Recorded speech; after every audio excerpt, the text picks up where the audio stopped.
Hey guys, it's been years since I've done a video like this. I feel like it's not just promoting something on my channel, but I've been. Any of you have been paying attention to my channel would thank you if you have been. I've been streaming more and I've been active more on here, so I figured I'd do a couple 2 cents type videos, or just every once in a while if I feel like I have something important to say. And today, I do have something on my mind that's been plaguing my mind for a while. Something that's been really frustrating and really depressing. I know it doesn't come as a surprise to anyone, but I feel like it's just getting worse. And you'll know what I'm talking about when you look at the title of this video. But I think it's important to talk about these things because once they become normalized, it's over. I remember there was a big theme in like the 80s and 90s about vanity. You had a lot of songs talking about vanity, like, you know, Material Girl and stuff like that. There was a big there was a cultural focus on how being materialistic and vain is not good, as our culture was becoming more materialistic and vain. And now all that stuff has become normalized, and you never hear anyone talking about those things as being bad. You never hear anyone talking about those things, period, to be honest, because it's just like, it's the norm now, which is really bad. There are a lot of other things that are just the norm now, and it's like there's just a cork on the subject, and we don't even think about it anymore. Shame is another one. Feeling ashamed of something that you did, or something you said, in a more honest way. I know we cancel each other and stuff, but that's all. The majority of that is not honest and true. I think the majority of that is, you're on the other side, so I'm going to try and rip you down. But like truly feeling bad about inaction or action, certain actions, like a lot of that is just gone. And that's not good either. It's appropriate to feel shame in certain circumstances. Another thing that I think is going away, which is insane to me, is just the ability to have an actual conversation with any degree of nuance and having both sides converse with the intent to come to some kind of agreement. And I know that's been a theme for a while. That's been a subject matter. In case of Charlie Kirk's death as well, you know, he was, because he was this figurehead who was trying to have conversations, and then he got shot. And whether or not you thought his conversations were earnest, at least he represented that. And I don't necessarily think that he was having honest conversations all the time and trying to make some common ground with the other person he was talking to. But to be fair, any of those debaters on either side who treats debating as a sport, I think is really bad and negative. I've voiced how I don't care for Steven Crowder at all. I think he's kind of a douchebag, and I don't trust him. I don't believe him, you know? I don't believe the principles that he purports to live by, so forth. There's another guy who smokes a lot. He was on the right. I don't like him either. He's clearly just trying to win. I don't like Parker or Dean either, though. They're extremely obnoxious and clearly also just trying to win debates. They're those younger TikTok debaters. I think all that is kind of sickening and missing the point. I do think of all of those people who are sort of debating as a sport, Charlie Kirk was one of them. And again, I don't agree. You have to be so careful. I'm going to get into this in a minute, but you have to be so careful what you say. Otherwise, people inject what they assume into you, and then it's just over. I disagreed with a lot of what Charlie Kirk had to say. I didn't follow him regularly. Like, if a video of his popped up, I'd watch it. And again, I never found myself in total agreement with him. But I will say, of all those people who did that, I think he was the one who was trying to have honest conversations more so than the others. So as I said before, I don't think he was doing that all the time, but I think he was doing that a little bit more than the other guys. And that's that's the direction we need to be headed in, I think. But so my point here is there's been two situations recently, one kind of recent and one just today actually, where I tried to voice my opinion similarly, and you just get immediately annihilated by people's assumptions and people's reactions. We all have, and I'll say this for myself as well, we all have trouble accepting the other side's perspective before we, again, sort of inject it with our assumptions. And the first thing I'll talk about is on Unfazed Review, Ben and I did a few videos on Charlie Kirk's assassination right around when it happened, a few days after it happened. And we got a lot of people unfollowing us, which was fine. You can unsubscribe for sure if you disagree. But we had a lot. There was one video in particular. You can see the ratio of likes to dislikes on your videos, and usually it's in the 90s, right? 90% likes. There was one video I did trying to clarify a previous video, almost like this, and it got like the lowest. It was like 70% likes, which was the lowest video of ours had in a long time on that channel. And we really sort of depressed, just decided to remove those videos and just go back to vlogging for fun. I did a Spirit Halloween video earlier today. That was fun, and that's fine. But it's too bad that when you try to genuinely say I believe this based on this, everyone's just like no. And there's very rarely any kind of concrete rebuttal. Our point on Unfazed Review, which was the point of so many other people on Charlie Kirk's assassination, was that it shouldn't be celebrated. It's of course okay to disagree with him, as did I, but what was horrific about that event, what was the most horrific component to that whole thing, was how many people were just outright celebrating it. Now let me break down why I think that, okay? I believe the problem is people don't think in principles anymore.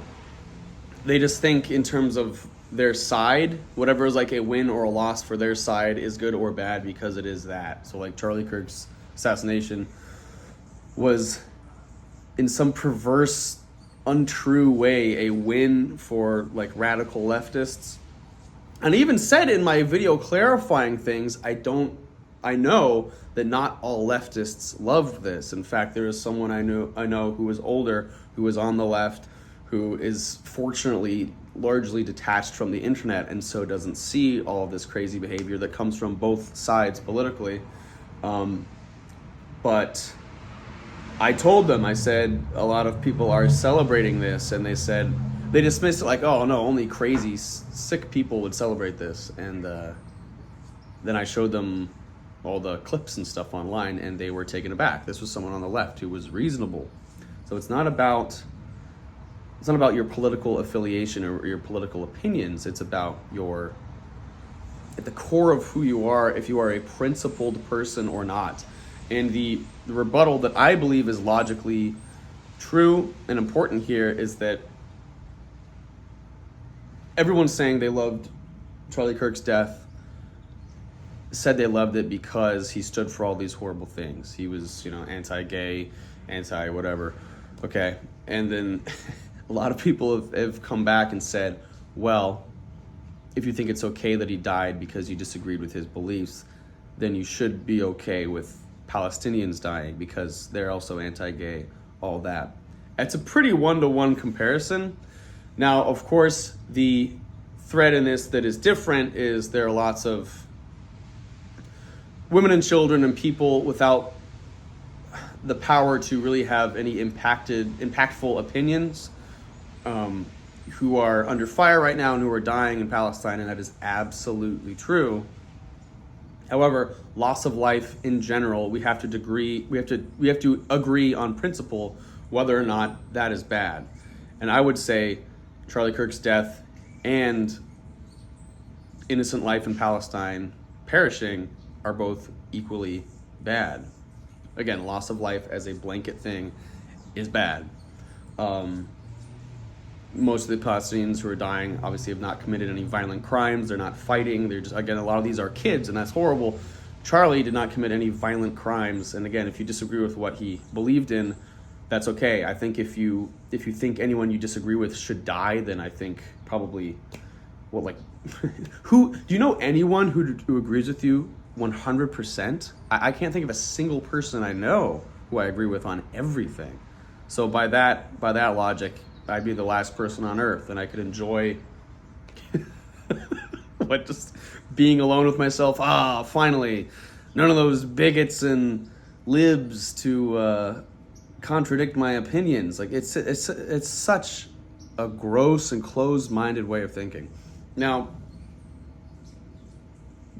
again, regardless of where these people are, regardless of country, politics, anything, if there are innocent people being harmed and killed, that is bad. Now, the thing about a lot of people who are emphatically pro-Palestine, which is good, I agree, there's a lot of innocent death or innocent life being lost there. There is also innocent life being lost in Israel. And you have to think of these people as individuals, which they are. And not everyone in Israel has some sort of state in military power. I remember when this conflict first started, there were a lot of interviews with Israelis who said they were like sitting down to eat dinner with their family and suddenly they were being shot at. Like, oh my God, those people too experienced some horrific stuff. And there were women and children who died in Israel. So I don't think it's really tough to take sides in situations like this, because the principle is loss of innocent life is not good. And that's probably happening more in Palestine than it is in Israel, for sure. But still, it's also a slippery slope to make generalizations like, okay, well, more are dying in Palestine, so let's just like nuke Israel. Like, what do what's the thought process there? There are horrible things happening on either side, and just because it might be happening more so on one side than the other, my point is, it's way tougher than people are trying to make it. And if you want to loop back, even Charlie Kirk, I guess, towards the end, it was revealed that he was very openly critical of Israel, as he should be. And even like Trump was getting annoyed with Netanyahu, and so they're not, I don't think anyone believes they're the blameless heroes in all this. I don't think anyone with a brain believes they're the blameless heroes in all this. But it's tough. And I think that group think, that team think, is what's really wrecking us right now. I'm not here to solve these global issues or anything. I'm just here to tell you, like, it's much messier. Any situation worth the world looking at is going to be much messier than the vast majority of us want it to be. The other thing, it's much not nearly as deep and as heavy as all that, but there was that clip a few days ago of Hassan Piker allegedly shocking his dog. His dog had allegedly a shock collar, and it was like sitting down, and when it tried to like get up to leave, what people think happened is Hassan pressed a button that shocked the dog to like put him back in place. So I'm gonna be completely honest, I think Hassan is a total douchebag. I never liked him. I think he's a walking hypocrisy. But regardless of what I think, I wanted to be sure whether or not that is really what happened. Before we all started pooping on him, I wanted confirmation of what happened. And I saw some post on Facebook about it, and I just asked, are we sure this is what happened? And of course, the maddening thing with Facebook, and this is actually the core of the video here, the maddening thing with Facebook, and this is a mindset that is everywhere now, is that before any kind of response, again, so many assumptions were immediately injected into that comment. I was simply asking, are we sure this is what happened? Because there was a lot of conjecture over it. And again, I wanted to be absolutely sure, without a shadow of a doubt, that is what happened before we started, trying to deplatform him or whatever we love to do over it. and I got like 10 or 20 laugh reacts and no responses. People just love to do that. People just love to do the laugh react on Facebook and not engage with you. And that is that told me that, of course, they all immediately thought I was in support of Hasan because I was at all hesitant to engage with this. And then they immediately hated me for it, for asking just an honest question. And they were wrong, because it was actually the exact opposite. I don't like him, and I was waiting for it to be confirmed so I could know that I could kind of pounce on him and be mad about it. So it was the exact opposite. But you know, of course, they're just they're gonna see the world the way they want to see the world, and when replies did start coming, they were all like, you know, use your brain, idiot.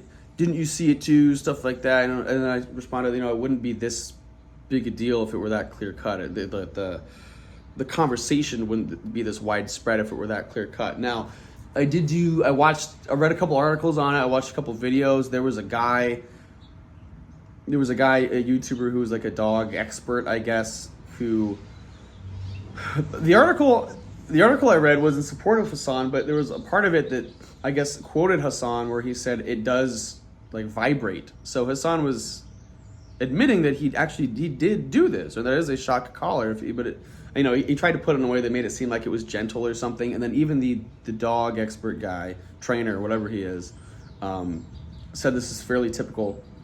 And Hasan, it was really kind of, I wasn't ready for this, because again, the dog trainer seemed like he was on the side of Hasan, but he also said like, oh, the dog started to leave and Hasan shocked him at the right time. He said he literally, like, I'm paraphrasing, but he essentially stated that Hasan did the right thing, shocking him at that moment. And that's when I was like, whoa, wait a minute. I'm allergic to dogs. I've never owned one, but I've adored and owned cats my whole life. I didn't know that was a thing. And if you watch the video, it's just this dog sitting down. He has a perfect spot in the frame. And, you know, we all know we love animals, so I'm sure Hasan had him there. So he looked good and cute. And the dog is very, very, like, mellow, got up and started to walk away. And that's when Hasan leaned over. So if we are assuming this is what happened, because, again, even the articles and videos supporting him didn't really refute the claim. They were just kind of twisting it to make it okay. I think that's incredibly screwed up.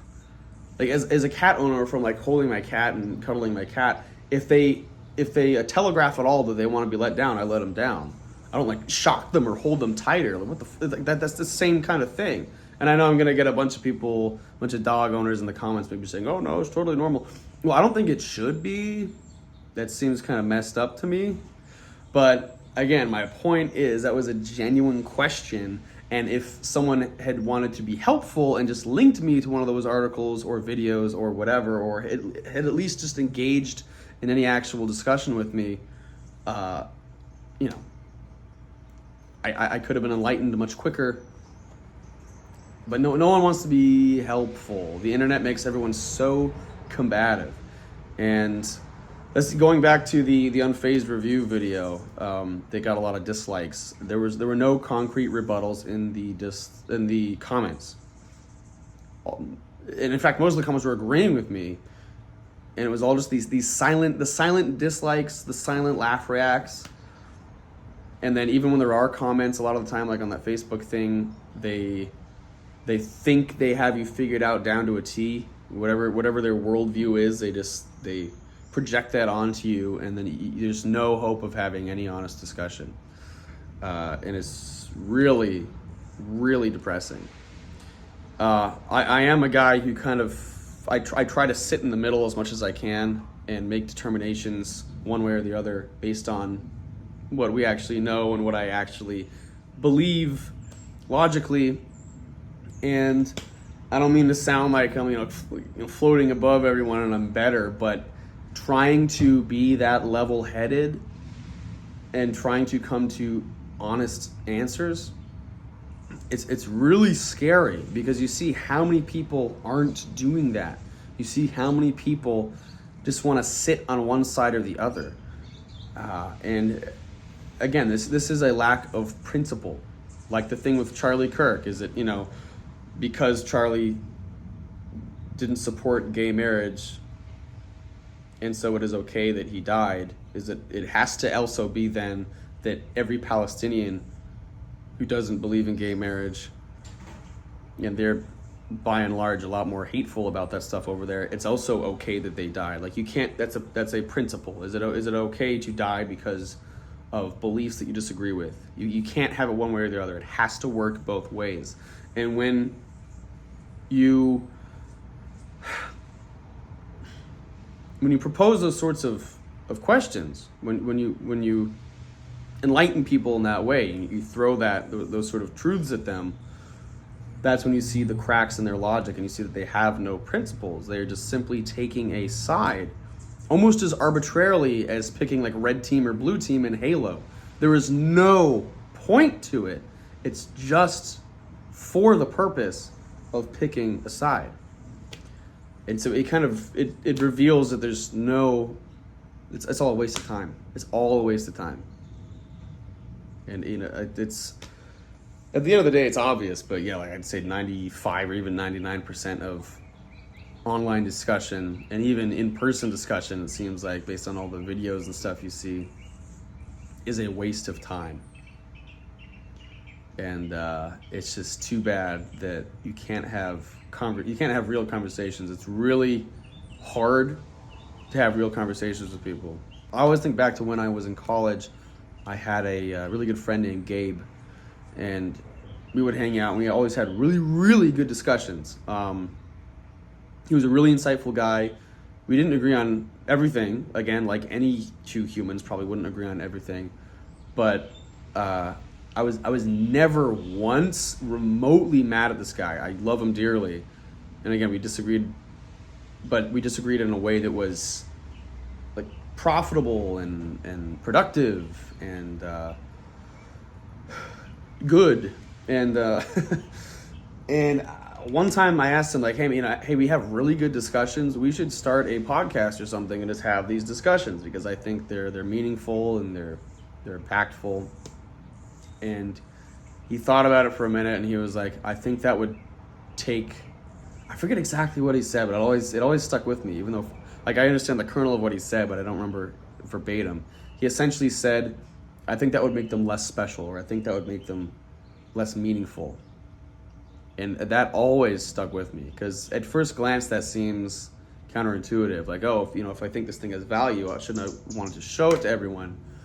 But there's something about the internet, there's something about the wall, the black mirror, that distorts, for a lot of people, distorts what is actually happening. So I could have an earnest conversation with him and learn some things, but if I put that online, it would have become something else. It wouldn't be honest anymore. It wouldn't be true anymore.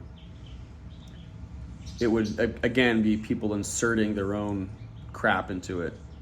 And it's unfortunate that that's the case so often, but I finally understand what he means now. Like, only him and I were truly going to take away anything of value from that conversation. If we had showed it to someone else, odds are it would have just pissed them off. It's weird to say that, but we've lost that human connection. Sitting down next to him, you lose so much without that. I understood that everything he was saying was genuine because I was listening to his voice and I saw his face and everything, And that sounds like nothing, but it means a lot. And when you lose that, that's when people stop trusting each other. It's very strange. So, I don't know. It's tough. It's really tough. I think the internet is an incredible place, and it's obviously I've spent a great deal of my life on it, and I've had a lot of joyous experiences on it, but there comes a point where you need that human connection. You need to be in person for things to happen. I think it's good for art and for, concrete knowledge. But when it comes to any emotionally charged discussions, it just becomes this toxic, pointless battleground. And I've been on the internet way too much lately looking at that kind of stuff because it's addicting, like in the way that Call of Duty is addicting, which is kind of scary, very scary. But that's my only thought. I really don't know what to say about it. I don't have any conclusions to draw or directions to take from here. But I guess I remind myself every once in a while, like, whoa, I gotta kind of take a step back from this thing because nothing good is coming of it. And so I think every time I remember that, I want to remind everyone else to do that as well. There's a lot better things you could be doing with your time. Over the summer, I was reading a lot. When I was on summer break, when school started again, I kind of lost the focus to read and the calm. You need a certain level of calmness and stillness in your life to like really read and focus. But once work started, that was all gone, and then that's when I got into like the stressed out scrolling and listening to takes online, which is never good, guys. Like, if it sounds stupid, but I guess the only thing I can tell you to do is to try and get off the internet and actually make real connections with humans in your physical space. That's always much more joyous than being online. So try to go outside, try to do something. The one thing that is good that I've been doing lately is I started private training at the gym, at my local gym, and that's been kicking my butt. But it's nice to have, the trainers. I have multiple trainers right now, and they're all cool, and there's a nice, fun, positive human connection there. But I don't know. Hang out with your family, hang out with your friends, go out and do something real.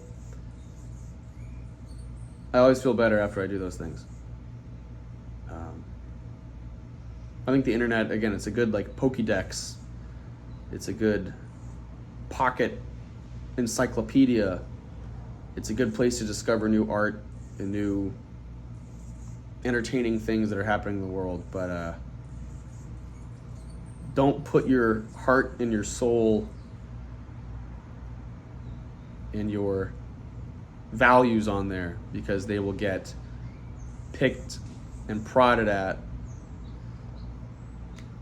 in this weird sort of pack. It's almost like coyotes just picking and prodding at your at your beliefs. So yeah, it doesn't feel good. But then at the same time, I guess the silver lining is I know I've been, when I was younger especially, and that's why I always think when there's someone who's really trying to nail me online, I always assume like, oh, this must be a really young person, because I did it when I was young. I would attack people pretty viciously, and I would assume things. And I think we all are capable of doing that. But of course, people are multifaceted, and we're not just that. But that whole mindset, that whole attack team mindset seems to be becoming extremely commonplace, almost to the point where, as I said at the beginning of the video, it's normalized, and we're not even talking about it anymore. And that's not good. It's really not good. It's not good at all.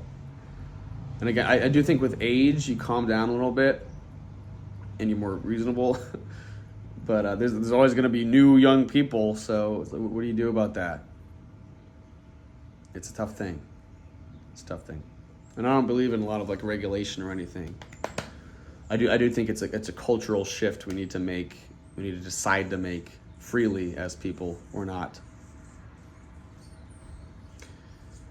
Yeah. So that's it. I don't know. Food for thought. But it's just it is depressing when you genuinely try to make a measured statement about anything, and it just gets met with the downvotes and the laugh reacts and like screw you, and people projecting who they think you are onto you. That's really all the internet is right now, for a lot of people. So if that's happened to you, I totally get it. It sucks. I'm sorry. But yeah, get offline, spend time with your friends, your family, go outside, do something new, try to have a new experience in real life, and keep your head up because times are weird right now, guys. Times are very weird.